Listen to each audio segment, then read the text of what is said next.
Where sin abounds, grace superabounds.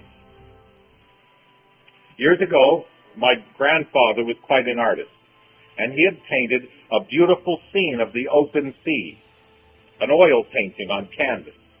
And he had taken the painting in, and he'd laid it up on a chair by the window to dry. Well, my dad was a little boy, and he heard a car coming down the lane into their farm.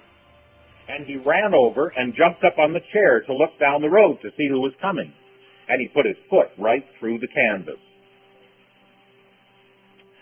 Well, my grandfather took that canvas and he carefully stitched it back together again in such a way that the stitching became the rigging of an old ship, and he painted in a ship on the open sea.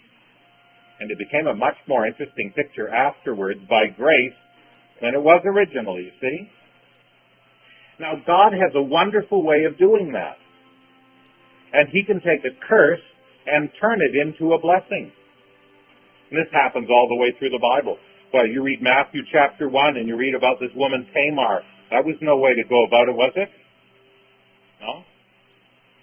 And then the story of Rahab and Ruth and Bathsheba. Why, they're very embarrassing stories to tell, aren't they? I mean, this is really grisly stuff. And yet somehow God overruled and actually used them to accomplish his purposes, didn't he? He takes up the ruined things of life and somehow turns a curse into a blessing.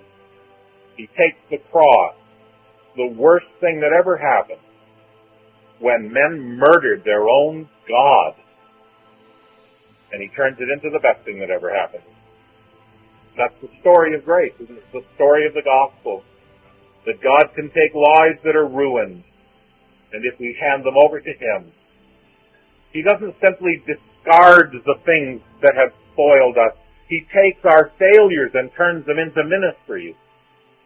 He takes our liabilities and turns them into assets. Where sin abounds, grace superabounds.